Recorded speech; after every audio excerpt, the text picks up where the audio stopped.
Hello everyone, তো নিশ্চয়ই তোমরা সবাই ভালো আছো। তো আজকে আমরা নবম শ্রেণীর আরেকটা গুরুত্বপূর্ণ বিষয় নিয়ে আলোচনা করব, যেটা হচ্ছে কিনা পৃষ্ঠ টান। যে এটা একটা কিন্তু তরল পদার্থ, তাকে যদি স্থির অবস্থায় কোনো স্থানে রাখা হয় তো তার উপরিতলের যে একটা বিশেষ বৈশিষ্ট্য যে প্রদর্শন করবে তরলটা, সেটা আমরা বলবো পৃষ্ঠটান। তো এটা কিন্তু কেবলমাত্র তরল পদার্থেরই ধর্ম, গ্যাসীয় পদার্থের কোনো পৃষ্ঠটান নেই। তো কিছু যে বিশেষ ঘটনা যেটা তরল প্রদর্শন করে, যার থেকেই আমরা এই পৃষ্ঠটানের ধারণাটা পেয়ে থাকি, যাকে আমরা যে বিভিন্ন পূর্ব জ্ঞান হিসাবে আমাদের যেগুলো দেখে থাকি সেইটা। বিশেষ করে তোমরা দেখবে যে কোনো বৃষ্টির ফোঁটা কিংবা জলের কণা যখন কোনো জায়গা থেকে পড়তে থাকে, কেন গোলাকার আকার ধারণ সে করে, গোলাকার আকার ধারণ করবে এবং সে গোলাকার আকার থেকে কিছুটা ডিম্বাকৃতি হয়ে কোনো জায়গা থেকে সে ফোঁটা ফোঁটা হয়ে পড়তে থাকে। কিংবা তোমরা দেখে থাকবে যে বিভিন্ন জলচর প্রাণীরা যারা রয়েছে, দেখবে তার জলের উপর দিক দিয়ে হেঁটে চলে যেতে পারছে। বিশেষ করে মাকড়সা, বিভিন্ন প্রকার ক্ষুদ্র ক্ষুদ্র জলজ প্রাণী, মানে যে পতঙ্গ টাইপের, তারা কিন্তু জলের উপর দিক দিয়ে সহজে চলে যেতে পারছে। এবং তখন তারা যে চলাচল করে সেই জায়গাটা তোমরা যদি ভালো করে দেখলে আমরা বুঝতে পারবো যে সেই জায়গায় তার পাটা জলের যেখানে উপরি তলে আছে, সেইখানে যেন একটা জলটা অবনমিত হয়ে গেছে। অর্থাৎ যেন কোনো একটা টান করা পর্দার উপরে কোনো কিছু যখন প্রেস দিয়ে রাখলে যেমন ভাবে সে একটা অবনমিত হয়ে যায়, ঠিক সেমন ভাবে ঘটে যায়। তো এই রকম আরো কিছু ঘটনা যেগুলোর ব্যাখ্যাটা আমরা যে ধর্মের দ্বারা দিতে পারি, সেটা হচ্ছে পৃষ্ঠটান। তো পৃষ্ঠটান তাহলে এটা কেবলমাত্র পৃষ্ঠটানটা কেবলমাত্র কিন্তু তরলের উপরিতলের ঘটনা, উপরিতলের ধর্ম। যে কোনো স্থির তরলের উপরের পৃষ্ঠের এই যে ঘটনাটা, তো এই যে ঘটনাটা মানে প্রদর্শন করে তরল, তার মূল কারণটা কি, এবারে আমরা তার আণবিক কারণটা জানার চেষ্টা করব।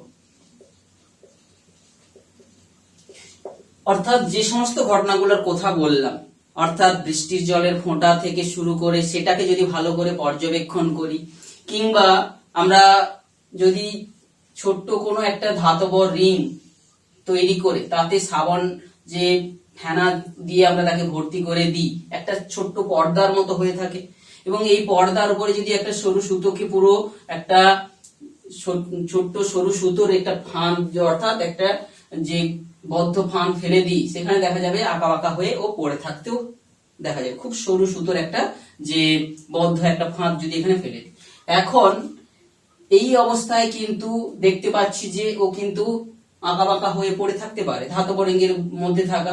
এখন আমরা সূচ দিয়ে যদি এই ভেতরের অংশটাকে ফাটিয়ে দিই, সঙ্গে সঙ্গে দেখবো কি না এই যে সুতোর যে ফাঁদটা আমরা রেখেছিলাম, যেটা কিন্তু আঁকা বাঁকা অবস্থায় থাকতে পারছিল, কিন্তু যখনই আমরা এই যে ফাঁদটাকে ফাটিয়ে দিচ্ছি, সঙ্গে সঙ্গে একটা পুরো গোলকের আকার ধারণ, মানে বৃত্তাকার আকার ধারণ করলো।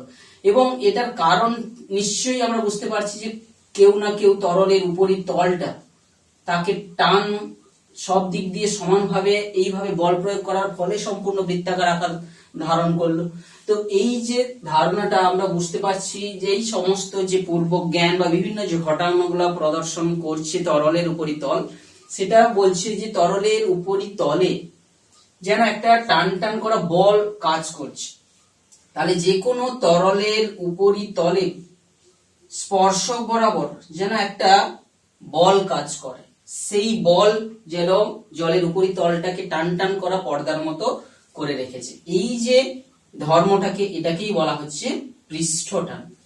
তাহলে এই পৃষ্ঠটানের এখন যদি আণবিক কারণে আমরা চলে আসি, কেন এই ধরনের আচরণ করছে তরল, তো আমরা যদি আণবিক কারণ বলতে গিয়ে আমরা তরলের ভেতরের অবস্থিত একটা অণু আর তরলের পৃষ্ঠদেশে থাকা একটা অণুর কথা আমরা এখানে যদি পর্যালোচনা করি, তো এখানে দেখবো তরলের ভেতরে থাকা অণুগুলো, অর্থাৎ তরলের তার চারপাশে একটা অণুর চারপাশে থাকা আর পার্শ্ববর্তী যে অণুগুলোর দ্বারাই কিন্তু প্রভাবিত হবে।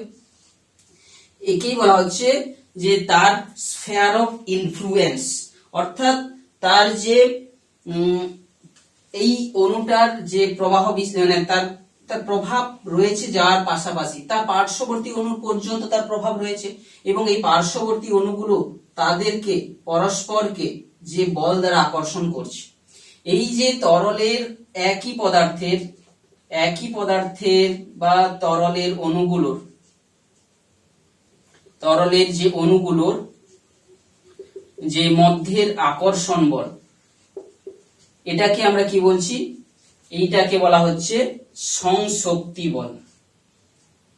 তাহলে একই পদার্থের অণুগুলো এই যে স্ফিয়ার অফ ইনফ্লুয়েন্সের মধ্যে থাকা সমস্ত অণুগুলোর মধ্যে একটা আকর্ষণ বল কাজ করে, এবং এই আকর্ষণ বলটা সব দিক দিয়ে সমানভাবে কাজ করার জন্য কি হচ্ছে, যে এই তরলের অণুটা কিন্তু উপর লব্ধি বল 0, অর্থাৎ এফ টোটাল যদি বল ধরি এটা কিন্তু 0 হয়ে যাচ্ছে। তখন ওই অণুটাই কিন্তু একটা যে প্রভাবহীন বলের মতো এদিক ওদিক ঘুরে বেড়াতে পারে, যাকে আমরা জানি যে ব্রাউনীয় মোশনে সে ঘুরতে শুরু করে।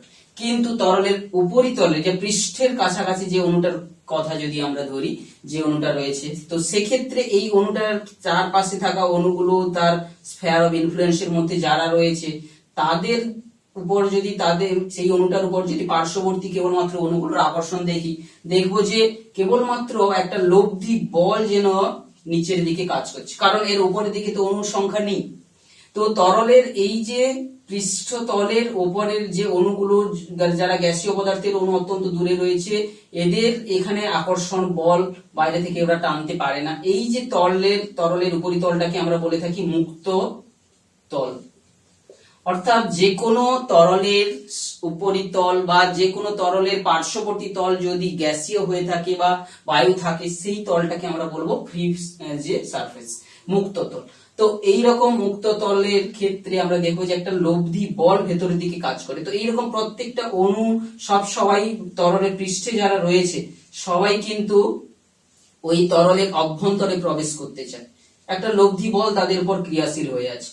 তো সেই জন্য তারা সর্বদা সংকুচিত হয়ে থাকতে চায় এবং টান টান করা পর্দার মতো তারা কাজ করে।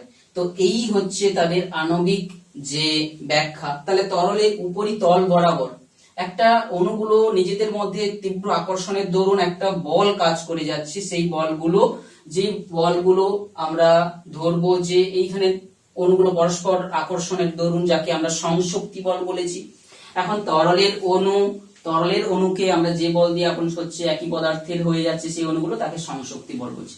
এখন এই তরলটাকে যে পাত্রে রেখেছি, সেই পাত্রের যদি আমি অণুর কথা ধরি, এই পাত্রটা যে অণু দিয়ে তৈরি, সেই অণুগুলোর সঙ্গে এই তরলের অণুর যে আকর্ষণ বল, একে আমরা বলছি আসঞ্জন বল, আসঞ্জন বা অ্যাডহেসিভ ফোর্স। আর এই যে সংশক্তি বল বা কোহেসিভ ফোর্স, এই দুটো ক্ষুদ্র রেঞ্জে, অর্থাৎ তাদের স্ফিয়ার অফ ইনফ্লুয়েন্সটা অত্যন্ত ছোট।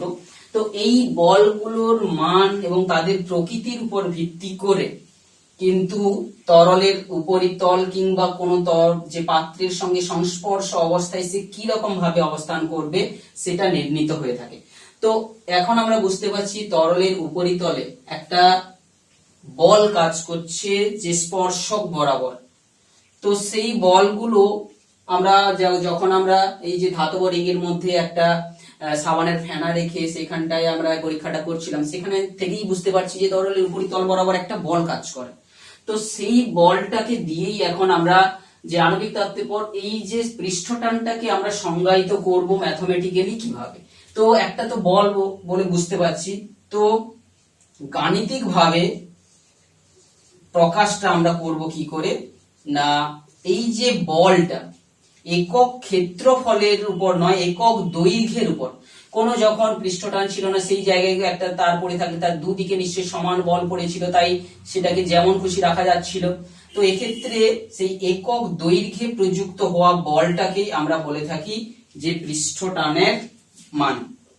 তো পৃষ্ঠটানটাকে এইভাবে গাণিতিক ভাবে প্রকাশ করা হয়ে থাকে।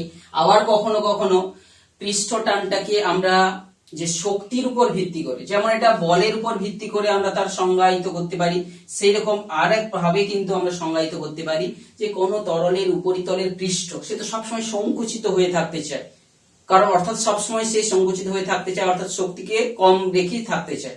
কিন্তু তাকে যদি প্রসারিত করতে চাই, অর্থাৎ তার দৈর্ঘ্য বৃদ্ধি করতে চাইলে সে একটা তাকে শক্তি দিতে হবে। তো আমরা শক্তির সংরক্ষণ, শক্তির উপর ভিত্তি করে আমরা দিতে পারি যে একক ক্ষেত্রফল বৃদ্ধির জন্য যে শক্তি আমাদেরকে দিতে হয় সেটাকেও আমরা শক্তির উপর ভিত্তি করে সেটা হচ্ছে সারফেস টেনশন বা পৃষ্ঠ টানটাকে প্রকাশ করতে পারি। এইভাবে বলের উপর ভিত্তি করে কিংবা শক্তির উপর ভিত্তি করে আমরা একে সংজ্ঞায়িত করতে পারি। অর্থাৎ একক দৈর্ঘ্যে প্রযুক্ত হওয়া বলকেই বলছি কোন তরলের মুক্ত পৃষ্ঠে একক দৈর্ঘ্যে প্রযুক্ত লম্বভাবে স্পর্শক বরাবর প্রযুক্ত হওয়া বলকে, এটাকে আমরা ট্যানজেনশিয়াল ফোর্স বলছি, সেটাকেই বলা হচ্ছে পৃষ্ঠ টান। কিংবা একক ক্ষেত্রফলে যে শক্তি সঞ্চিত থাকছে তরলের সেইটাকেই আমরা বলতে পারি যে পৃষ্ঠ টান। এখন শক্তির ধারণা থেকে আমরা জানি কি যে কোনো পদার্থ সব সময় মিনিমাম এনার্জি বা কম শক্তি নিয়ে থাকতে চায় এবং তার পৃষ্ঠ যে ক্ষেত্রফলটা, পৃষ্ঠের উপরিতলের যে ক্ষেত্রফলটা যত ছোট হবে তার শক্তি তত কম হবে। তো এখন সেইটার জন্যই কিন্তু তরলের উপরিতল সবসময় সে সংকুচিত হতে চায়। তো সেই জন্য আমরা যেটা বলেছিলাম যে কোনো বৃষ্টির ফোঁটা বা যে কোনো পারদের ফোঁটা যখন কোনো জায়গায় পড়ে যায় দেখবে তোমরা সঙ্গে সঙ্গে সে গোলাকার আকার ধারণ করেছে। অর্থাৎ যে কোনো একই আয়তনের ভিন্ন ভিন্ন পদার্থের মধ্যে কেবলমাত্র গোলকের যে উপরিতলের ক্ষেত্রফলটা 4πr², সেটাই সবচেয়ে কম হয়ে থাকে। আমরা ম্যাথমেটিক্যালি এটাকে প্রমাণ করতেই পারি। তো এইভাবে সেই জন্যই সমস্ত পদার্থ তার ক্ষুদ্র অংশগুলো কিন্তু তার পৃষ্ঠতলকে সবসময় ছোট্ট রাখতে চায়। সেটাই হচ্ছে গাণিতিকভাবে যে পৃষ্ঠটানের যে সংজ্ঞায়িত আমরা করতে পারি। ঠিক এইটা থেকে কিন্তু আমরা পৃষ্ঠটানের যদি একক গুলো বলতে পারি, এখানে আমরা নিউটন পার মিটার এসআই পদ্ধতিতে কিংবা ডাইন পার সেমি এটাও প্রকাশ করতে পারি, কিংবা এখানে জুল পার মিটার স্কোয়ার কিংবা ধরো আর পার সেমি স্কোয়ার, এরকম ভিন্ন ভিন্ন এসআই বা সিজিএস পদ্ধতিতে আমরা এই এককগুলোকে আমরা প্রকাশ করতে পারি। ঠিক একইভাবে এখানে তোমরা যদি সারফেস টেনশনের মাত্রাটা তোমরা বলো, মাত্রাটা কি হবে নিশ্চয়ই বলার দরকার পড়বে না। বলের মাত্রা M L T minus 2 by হচ্ছে এল, তাহলে ওভারঅল মাত্রা হবে এম টি মাইনাস 2। ঠিক একইভাবে যদি আমি শক্তির থেকে মাত্রাটা নির্ণয় করে থাকি, শক্তির মাত্রা তোমরা নিশ্চয়ই জানো এম, কার্যের মাত্রা যা শক্তির মাত্রা তা M L square T minus 2 by নিচে থাকবে হচ্ছে এল স্কোয়ার। তো এক্ষেত্রে সেম এম টি মাইনাস 2। তাহলে মাত্রাগত ভাবে তোমরা এর মানটাও বের করতে পারবে যে কোনো একটা রাশিমালা থেকে। তো এখন হচ্ছে এই যে পৃষ্ঠটান বিষয়টা তরলের, কেবলমাত্র তরলের, কোনো গ্যাসের ধর্ম নয়, তার পৃষ্ঠের ঘটনা। তো এই সমস্ত ঘটনাগুলো বা পৃষ্ঠ টান বিষয়টা এখন ভিন্ন ভিন্ন বিষয়ের উপর কিন্তু নির্ভর করে। তরলের ভিন্ন ভিন্ন বিষয়ের উপর আমরা কোন কোন বিষয়ের উপর নির্ভর করে সেই বিষয়টা একটু আমরা ছোট্ট করে আলোচনাটা করব। কোন কোন বিষয়ের উপর তরলের পৃষ্ঠ টানটা নির্ভর করবে। তাহলে পৃষ্ঠ টান কোন কোন বিষয়ের উপর, বিভিন্ন বিষয়ের উপর নির্ভরতা, বিভিন্ন বিষয়ের উপর নির্ভরতা কোনটা না পৃষ্ঠটান।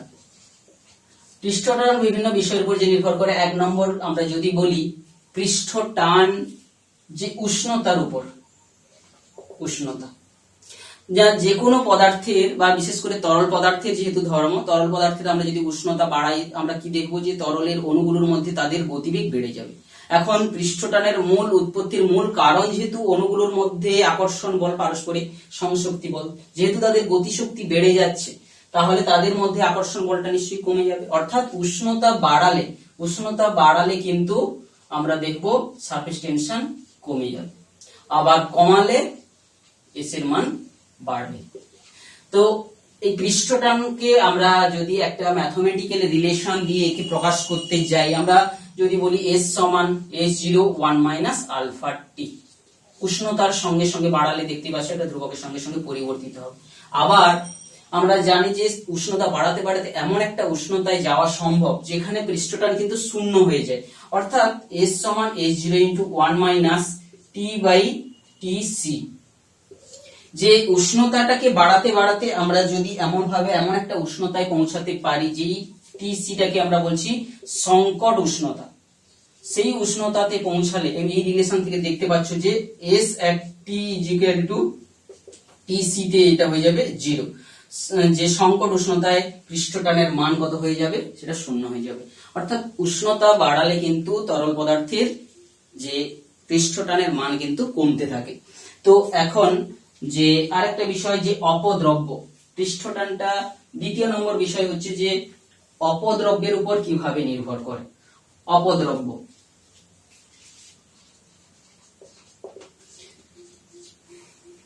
অন্য কোনো পদার্থ যদি মিশিয়ে দেওয়া হয়, তরল পদার্থের যে বিশুদ্ধতা যদি নষ্ট করা হয়, অর্থাৎ অপদ্রব্য হিসাবে আমরা যেটা মেশাচ্ছি সেটা যদি হতে পারে যে জৈব পদার্থ, সেটা হতে পারে অজৈব পদার্থ।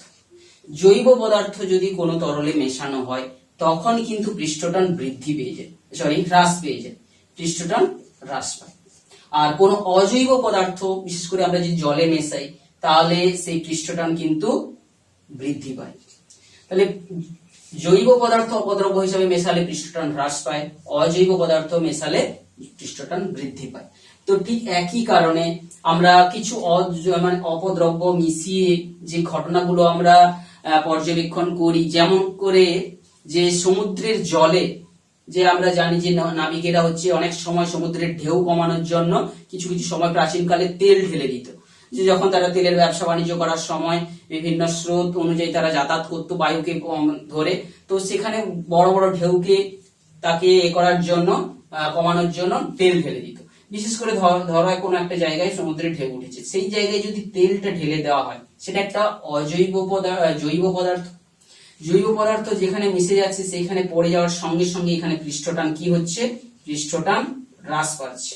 পৃষ্ঠটান হ্রাস করছে, কিন্তু অপরদিকে তো পৃষ্ঠটান বেশি আছে, তখন তরলের এই যে তরলের অণুগুলোকে পৃষ্ঠটান যেদিকে বেশি আছে, টান সেদিকে বেশি দ্রুত, কিন্তু এই যে তেল কিন্তু ছড়িয়ে পড়বে, তেল কিন্তু ছড়িয়ে চলে যাবে দূরের দিকে। তাহলে পৃষ্ঠটানের জন্য এই তেল যখনই ছড়িয়ে যাবে এবং পৃষ্ঠটানটাকে সে হ্রাস করে করে নিয়ে যাবে, তো সেই পৃষ্ঠটান হ্রাস হওয়ার দরুন কি হবে, নতুন করে আর যে তরলের ঢেউ বা যে জলের ঢেউটা কিন্তু তৈরি হতে পারবে না, যার ফলে কিন্তু অনেকটা প্রশমিত হবে। তো যদিও এটার ততটা বাস্তব ভিত্তি এখন আমরা সেই পদ্ধতিতে করতে পারি না, কারণ একটা তেল হচ্ছে উন্নয়মান যে তরল জ্বালানি। তো এটা প্রাচীনকালে যখন যেই সময় বিভিন্ন বিজ্ঞানের তত অগ্রগতি ঘটেনি, তো সেই সময় কিছু কিছু ক্ষেত্রে এই ঘটনাটাকে ঘটতেও দেখা যেত। ঠিক সেই রকম যে একটা অপদ্রব্য মেশার ফলে যে তরলের এই ঘটনা ঘটছে, কিংবা কর্পূর, জলে যদি কর্পূর মেশানো হয়, দেখবে কর্পূরের টুকরো একটুকে ফেলে দিলে সে এদিক ওদিক ছোটাছুটি করতে শুরু করে। তো সেক্ষেত্রে কর্পূরটা জলের যে জায়গায় ফেলা হচ্ছে, সেই জায়গায় যেখানে মিশে যাচ্ছে, সেখানে গুলে যাচ্ছে, সেই জায়গায় পৃষ্ঠটান হ্রাস পেয়ে যাচ্ছে, অপরদিকে অপর জায়গায় পৃষ্ঠটান বেশি থাকার জন্য সেদিকে টেনে চলে আসবে। এইভাবে তো কর্পূরের অণুটা জলের পৃষ্ঠে বা এদিক ওদিক ছোটাছুটি করতে শুরু করে আমরা দেখি। তো যেখানে মিশে যাচ্ছে কর্পূর, সেই জায়গায় কি হচ্ছে, জৈব পদার্থ, এটা কর্পূরটি অজৈব পদার্থ হিসাবে পৃষ্ঠটানের হ্রাস বৃদ্ধি ঘটিয়ে দিতে পারছে। তো সেই জন্যই কিন্তু এটা কিন্তু কর্পূরটা কিন্তু তরলের পৃষ্ঠদেশে এদিক ওদিক ছোটাছুটি করতে আমরা দেখি। ঠিক কিছু কিছু আরো যে বাস্তব উদাহরণগুলো রয়েছে, আমরা অ্যালকোহল আর জলের মিশ্রণকে নিয়ে আমরা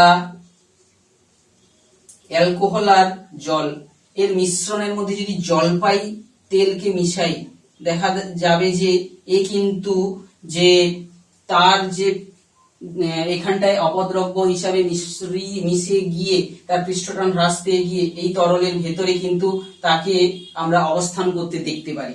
এটাও হচ্ছে, এটা একটা পৃষ্ঠটানের বিশেষ ঘটনা, যেখানটায় অপদ্রব্য জল আর অ্যালকোহল আর যে আমরা জলপাই যে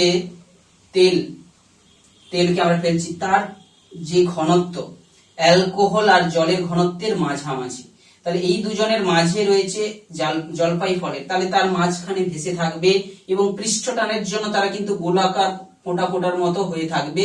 এটাই আমরা একটা গুরুত্বপূর্ণ যে সারফেস টেনশনের বিশেষ একটা আমরা পরীক্ষা করে দেখাতে পারি। অর্থাৎ এই যে গোলাকার আকার ধারণ করে থাকে এবং স্পষ্ট গোল গোল আকারগুলো আমরা দেখতে পাবো, এবং তার ঘনত্ব যেহেতু দুজনের মাঝে, এরা মাঝখানে এটা প্লবতার জন্য মাঝখানে ডুবে ডুবে ভেসে তারা থাকবে।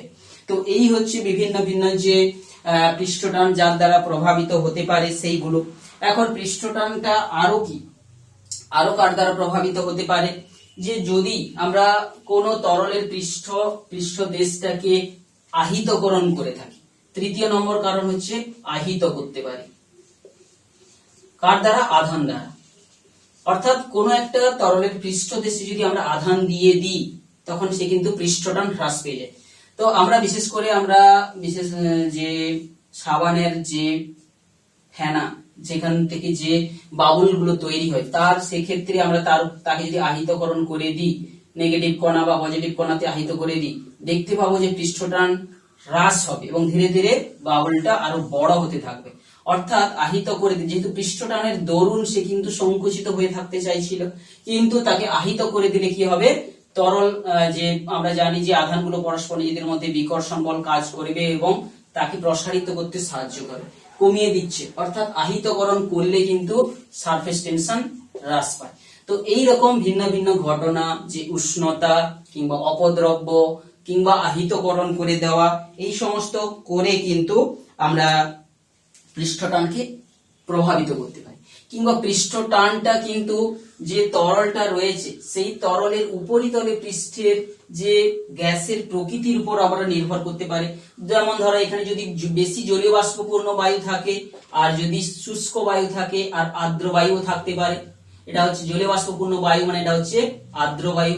আর যদি শুষ্ক বায়ু থাকে তখন পৃষ্ঠটানের মানটা কি হয় না, আর্দ্র বায়ু থাকলে কিন্তু পৃষ্ঠটান অনেকটা যে হ্রাস পেয়ে যায়, আর যে শুষ্ক বায়ু থাকলে পৃষ্ঠটানটা কিন্তু অনেকটা বৃদ্ধি পেয়ে যায়। তো এই রকম ভাবে পৃষ্ঠটানের শুষ্ক বায়ু যদি থেকে থাকে বৃদ্ধি হয়ে যায়, আর্দ্র বায়ু যদি থাকে তাহলে কি হয়ে যায়, অর্থাৎ জলীয় বাষ্পপূর্ণ বায়ু থাকলে পৃষ্ঠটান হ্রাস হয়ে যায়, এসটা হ্রাস হবে।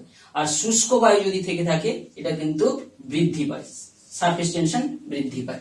তো এইভাবে ভিন্ন ভিন্ন যে বিষয়ের উপর পৃষ্ঠটানটা কিন্তু নির্ভর করে। তো এখান থেকে আমরা এই পৃষ্ঠটানের মূল বিষয়টা বুঝে নেওয়ার পর তাকে সংজ্ঞায়িত করা, তাকে সেখান থেকে গাণিতিক ভাবে তার সংকেত থেকে কিভাবে সমীকরণ থেকে কি করে তার মাত্রা হোক একক হোক আমরা নির্ণয় করতে পারি। তো এক্ষেত্রে যে সমস্ত ঘটনাগুলোর কথা বলছিলাম সেইগুলোকে নিশ্চয়ই এই মুহূর্তে আমরা সেই পৃষ্ঠটানের উপর দিয়ে ভিত্তি করে ব্যাখ্যা করতে পারবো। যেমন কি কি সেই ঘটনাগুলো, এই যে বলছি মাকড়সাগুলো কিভাবে জলের উপরিতল দিয়ে হেঁটে চলাচল করতে পারে, কিংবা এই ক্ষেত্রে দেখবে আমরা কোনো তরলের পৃষ্ঠে আমরা কোনো যদি দাড়ি কাটার যে ব্লেড গুলোকে, পাতলা ব্লেড গুলোকে আস্তে করে রেখে দিই, আমরা দেখতে পাবো যে ব্লেডটা জলের উপরিতলে ভেসে আছে। তো এক্ষেত্রে এটাও কিন্তু গুরুত্বপূর্ণ যে সারফেস টেনশনের দরুনই ঘটছে। তো সেই জায়গায় কিছুটা হলেও তলটা অবনমিত থাকবে। এবার দুই দিকে যে পরিমাণ পৃষ্ঠটানগুলো কাজ করছে সেই তাদের উপাংশগুলো এবং ব্লেডের যে ওজন এমজি পরস্পরকে প্রভাবিত করবে। এই যে পৃষ্ঠটান যে থিটা অ্যাঙ্গেলে কাজ করছে, তলের সঙ্গে কোণ বরাবর কাজ করছে, তার যে উপাংশগুলো যদি আমরা সেই পৃষ্ঠটানটাকে পৃষ্ঠের তলের সঙ্গে থিটা কোণ করেছে সেটা ধরে নিই, তাহলে 2 sin থিটা সমান mg। অর্থাৎ পৃষ্ঠ যে কোনো তরলের পৃষ্ঠ টানটা যে তল বরাবর যে এরিয়া দিয়ে সে কিন্তু কভার হয়ে আছে সেই অংশের দৈর্ঘ্যর সঙ্গে আমরা পৃষ্ঠটান গুণ করলে এবং তার সাইন থিটা উপাংশ নিয়ে কিন্তু তার ওজনের সঙ্গে তুলনা করেও কিন্তু যে ভিন্ন ভিন্ন ক্ষেত্রে ছোট ছোট বস্তুগুলো কি করে জলের উপর ভাসতে থাকে সেগুলোর ব্যাখ্যাও আমরা কিন্তু দিতে পারবো। তাহলে পৃষ্ঠটানের সম্পর্কিত এই যে ছোট্ট ভিডিওটা আজকে আমরা করলাম, যেখানে ভিন্ন ভিন্ন যে ঘটনাগুলো তরল দেখায় কেবলমাত্র তরলের উপরিতলে সেগুলো প্রদর্শিত হয়ে থাকে, সেইগুলোর আমরা ব্যাখ্যা করলাম যে ধারণা থেকে, সেটা হচ্ছে পৃষ্ঠটান, এবং তার আণবিক ব্যাখ্যার সঙ্গে সঙ্গে তাকে গাণিতিক ভাবে ব্যাখ্যা করে কোন কোন বিষয়ের উপর নির্ভর করে এবং যে আরো ভিন্ন ভিন্ন যে ঘটনাগুলোর এক্সপ্লেনেশন যখন আমরা করব। তো এই ক্ষেত্রে তোমাদের একটা বিশেষ কথা বলে রাখি, যখনই তোমরা কোনো ব্যাখ্যামূলক প্রশ্ন তোমরা লিখতে যাবে তো সেক্ষেত্রে যে সেই বিজ্ঞানের যেই অংশের তোমাদের সেটা উত্তর হতে যাচ্ছে সেই যে বিজ্ঞান ভিত্তিক লাইনটাই কিন্তু প্রথম সেই যে অংশ থেকেই হবে। যেমন যদি বলে থাকি পৃষ্ঠটানের এটা একটা বাস্তব ঘটনা বা বাস্তব অভিজ্ঞতা বা বাস্তব প্রয়োগ হচ্ছে এই ঘটনাগুলো, যেমন ধরো যে ব্লেড একটা জলের পৃষ্ঠতে সে কি করে ভেসে থাকতে পারছে না, আমরা বলবো যে জলের পৃষ্ঠটানের দরুন যে সংঘটিত হওয়া একটা বাস্তব ঘটনা হচ্ছে এটা। এই রকম ভাবে লিখে কিন্তু আমরা ব্যাখ্যা করাটা শুরু করব, যাতে করে আমাদের কম সময়ের মধ্যে বা কম লেখার মধ্য দিয়ে মূল বিষয়টাকে উপস্থাপিত করতে পারি। তো এই হচ্ছে আজকের ভিডিও।